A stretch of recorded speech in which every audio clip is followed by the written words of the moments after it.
नमस्कार दोस्तों, धर्म रहस्य चैनल में आप सभी का एक बार फिर से स्वागत है। आज हम लोग जानेंगे कामदेव के रहस्य के बारे में, साथ ही उनके चौपाई के विषय में, जिस चौपाई को रोजाना पाठ करने से अद्भुत लाभ देखने को मिलता है।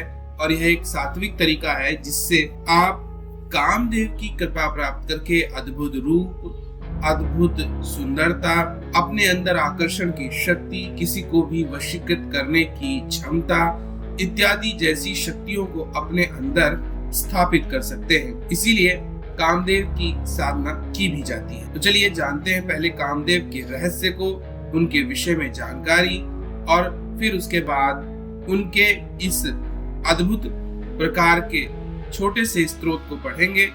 और उसका मैं ऑडियो भी बना दिया है ताकि आपको सुनने में भी आनंद की प्राप्ति हो। तो जैसे कि हम लोग जानते हैं कि हिंदू धर्म में कामदेव पर काम सूत्र, काम शास्त्र इत्यादि बहुत विषयों के माध्यम से चर्चा होती रही है। लेकिन काम का अर्थ सिर्फ शारीरिक सुख ही नहीं होता है, उसके अंदर कार्य, कामना, जीवन को आनंददायक बनाना, सुखी बनाना, सुखी रहना, दूसरों को आकर्षित करना और विभिन्न प्रकार की इच्छाओं की पूर्ति करना सम्मिलित माना जाता है। कामदेव का सीधा संबंध प्रेम से, कामेच्छा से, शारीरिक प्रकार के सुखों से माना जाता है। कामदेव कौन है? कामदेव भगवान विष्णु और देवी माता लक्ष्मी के पुत्र माने जाते हैं। उनका विवाह रति नाम की देवी के साथ हुआ था, जो कि प्रेम और आकर्षण की देवी मानी जाती है। इसके अलावा कामदेव ब्रह्मा जी के पुत्र भी माने जाते हैं और इनका संबंध भगवान शिव से भी जोड़ा जाता है। इन्हें प्रेम के देवता के रूप में पूजा जाता है, आकर्षण के देवता, और इनको बहुत सारे नामों से भी जाना जाता है, जिसमें अनंग, रागवृंत, कंदर्प, मनमथ, मनसिजा, मदन, रतिकांत, पुष्पवान, पुष्पधन्व इत्यादि नामों से इनको अलग अलग तरीके से जाना जाता है। कामदेव को अर्धदेव या गंधर्व भी कहा जाता है, क्योंकि स्वर्ग में सभी के अंदर काम इच्छा उत्पन्न करने का उत्तरदायित्व इनके पास ही रहता है। इन्हीं के कारण अप्सराएं अपने रति सुख को प्राप्त कर पाती हैं और देवता भी इसी कामना के लिए विभिन्न प्रकार से अपनी पत्नियों अथवा अप्सराओं पर मोहित होते रहते हैं। कामदेव का स्वरूप कैसा है? कामदेव को सुनहरे पंखों से युक्त एक सुंदर नवयुवक की तरह दिखाया जाता है, जिनके हाथ में धनुष और बाण है। ये तोते के रथ के ऊपर मकर यानी कि एक प्रकार की मछली के चिन्ह से अंकित लाल ध्वजा लगा करके विचरण करते हुए नजर आ, कहीं कहीं हाथी पर बैठ करके भी इन्हें घूमते हुए नजर आते हुए देखा जाता है। कामदेव के शस्त्र कौन से? कामदेव का जो धनुष है वो गन्ने का बना होता है, यानी कि सुगर का, जिसमें मधुमक्खियों के शहद की रस्सी लगी होती है। उनके धनुष का बाण अशोक के पेड़ की तरह महकते हुए फूलों के अलावा सफेद, नीले कमल, चमेली, आम के पेड़ पर लगने वाले फूलों से बना होता है। आखिर कामदेव के जो बाण है उनकी शक्ति क्या क्या है? कामदेव के पास 5 प्रकार के बाण माने जाते हैं। ये 5 बाण होते हैं जो मारण, स्तंभन, जंभन, शोषण और उन्मादन पैदा कर देते हैं। आखिर इनके मंदिरों के विषय में क्या क्या जानकारी मिलती है, आइए जानते हैं। मदन कामदेव मंदिर एक ऐसा मंदिर है जो कि असम के खजुराहो के नाम से जाना जाता है। वहाँ पर मैथुन प्रतिमाएं यानी कि शारीरिक संबंध बनाती हुई प्रतिमाएं मध्य प्रदेश के खजुराहो के जैसे ही यहाँ पर भी बनी हुई हैं और शारीरिक सुख के देवता कामदेव और उनकी पति यानी कि पत्नी रति की कहानी को दर्शाती है। यह मंदिर घने जंगलों के भीतर पेड़ों से छिपा हुआ रहता है। कहते हैं भगवान शंकर द्वारा तीसरे नेत्र खोलने के कारण कामदेव भस्म हो गए थे और कामदेव का पुनर्जन्म और उनकी पत्नी रति के साथ पुनः मिलन फिर यहाँ हुआ था।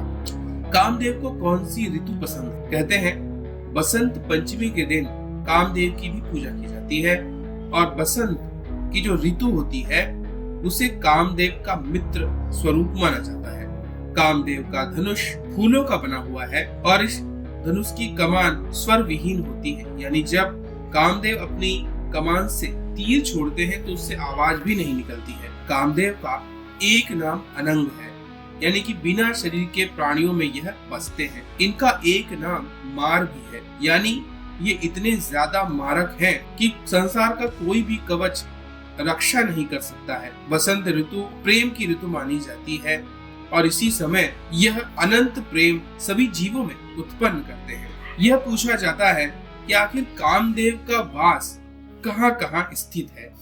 तो मुद्गल पुराण के अनुसार कहते हैं कामदेव का वास यौवन में यानी कि जवानी में, स्त्री में, सुंदर फूल में, गीत में यानी कि जो भी गाने गाए जाते हैं, पराग कणों में, फूलों के रस में, पक्षियों की मीठी आवाज में, सुंदर बाग बगीचों में, बसंत ऋतु में, चंदन में, काम वासनाओं में लिप्त मनुष्य की संगति में, छुपे हुए जो भी अंग छुपाए जाते हैं उन अंगों में, सुहानी और मंद हवा में, रहने के सुंदर स्थानों में, आकर्षक वस्त्रों में, सुंदर आभूषण धारण करने वाले शरीरों में। इसके अलावा जितने भी कुमारी स्त्रियां होती हैं उनके शरीर में इनका वास माना जाता है। खास तौर से स्त्रियों की नयन में, ललाट में, भौहों में, होठों पर, अंदरूनी अंगों में इनका प्रभाव बहुत तीव्रता से दिखाई पड़ता है। कामदेव जी का संबंध भगवान शिव से कब जुड़ा? जब भगवान शिव ने माता सती के प्रति अपमान से আহিत होकर, क्रोधित होकर जब सती ने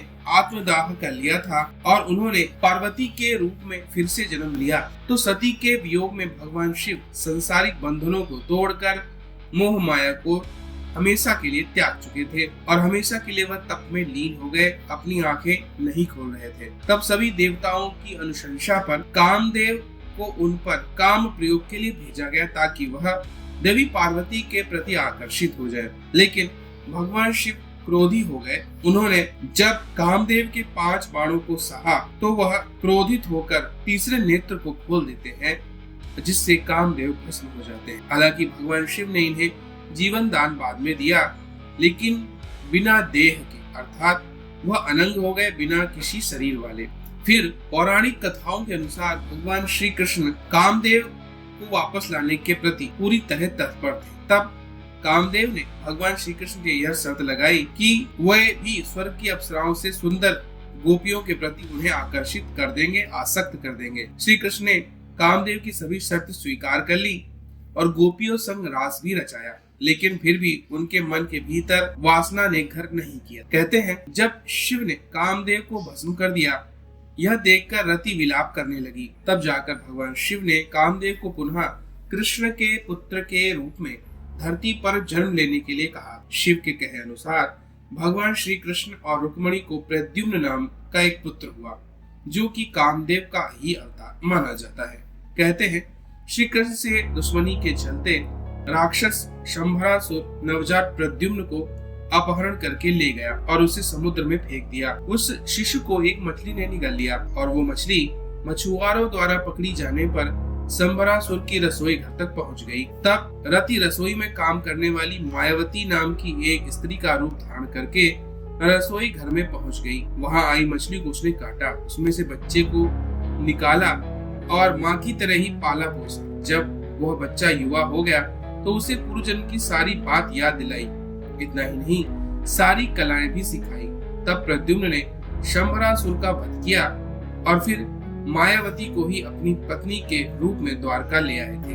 ब्रह्मा जी के वरदान से भी ब्रह्मा जी को भी इन्होंने आहित कर दिया था, लेकिन कामदेव को उन्होंने फिर ब्रह्मा जी ने श्राप दे दिया था। लेकिन फिर ब्रह्मा जी ने बात को समझा और उन्हें कहा कि अब तुम्हारा वास हर जगह नहीं रहेगा, कुछ विशेष जगहों पर ही रहेगा। इसीलिए तब उनको विशेष स्थानों में रहने की सलाह दी गई थी, जैसे कि स्त्रियों के कटाक्ष, केश राशि यानी कि बाल, जंघा, वक्षस्थल, नाभि, जंघमूल, अधर, कोयल की कूक, चांदनी, वर्षा काल, स्त्रियों के यौनांग, चैत्र वैशाख के महीने। और फिर ब्रह्मा जी ने कामदेव को शक्तियां प्रदान की थी। कहते हैं ब्रह्मा जी के वरदान की सहायता से कामदेव ने तीनों लोकों का भ्रमण किया। उन्होंने भूत, प्रेत, पिशाच, गंधर्व, यक्ष, देवी देवता, मनुष्य, जंतु सभी को अपने वश में कर लिया। कहते हैं इसी कारण से कामदेव सर्व विजयी कहलाते हैं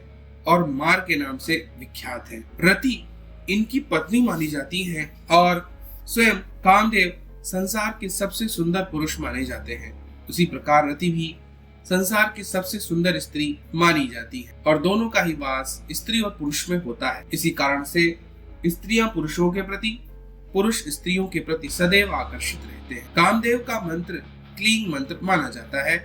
यही क्लींग मंत्र भगवान कृष्ण का भी माना जाता है, क्योंकि वह उन्हीं के ही पुत्र के रूप में जन्मे थे। कहते हैं इनके मंत्रों का सिद्धिकरण जो कर लेता है उसमें सदैव सामर्थ्य बन जाती है आकर्षण शक्ति की, विभिन्न प्रकार के सौंदर्य बढ़ाने की शक्ति, किसी को वश में करने की शक्ति, काम पीड़ित करने की शक्ति इत्यादि। आज मैं आप लोगों के लिए जो कामदेव के दोहे और चौपाई उनको लेके आया हूँ। यह गोपनीय दुर्लभ, अगर आप रोजाना एक माला का जाप करते हैं तो इससे आपके अंदर वशीकरण की शक्ति, आकर्षण की शक्ति, आपके अंदर आपकी बातों में प्रेम छलकेगा। आप अपने साथी को संतुष्ट कर पाएंगे, चाहे वह पुरुष हो या फिर स्त्री हो। आपकी यह साधना सात्विक तरीके से की जाती है। कामदेव के आगे यानी कि उनके फोटो के आगे घी का दीपक जलाकर स्फटिक की माला से अगर आप इसको पढ़ते हैं तो आपको सात्विक तरीके से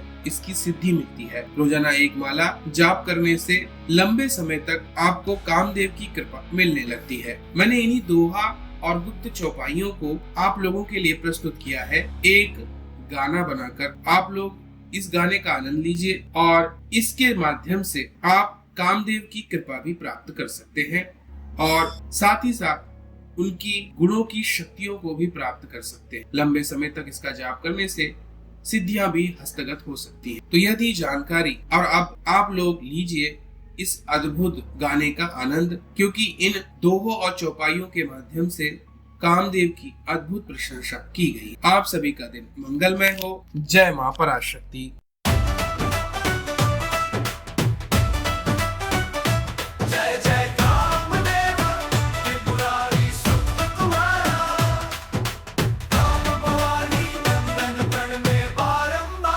चौपाई जय कामदेव जगत के हितकारी, स्मरण करो मैं तुम्हारी महिमा सारी। जो सुंदर तनु मनमोहक छवि प्यारी, संग रति देवी मन भावन नारी।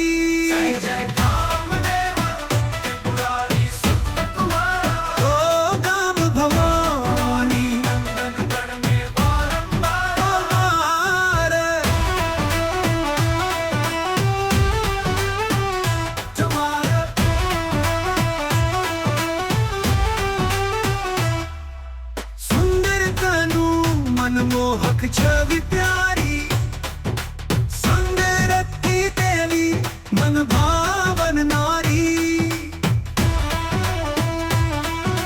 पुष्पधनु हाथ बाण पांच संग लाए, मोहे जीव सब निज माया जाल बिछाए। रति संग खिलत आनंद बढ़ाए, प्रेम विलास सबको लुभाए।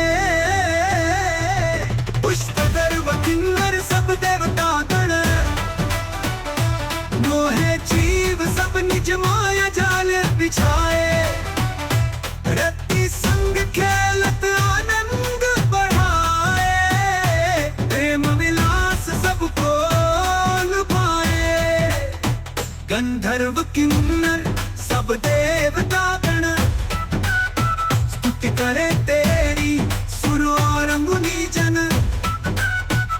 महाशक्ति अकल रूप तुम हो प्यारे,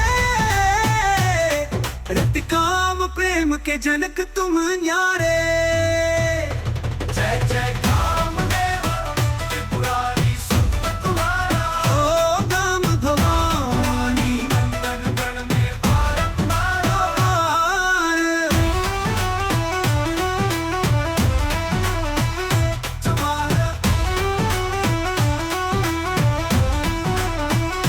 रति काम प्रेम के जनक हो प्यापी, प्रेम रस से सबको तुम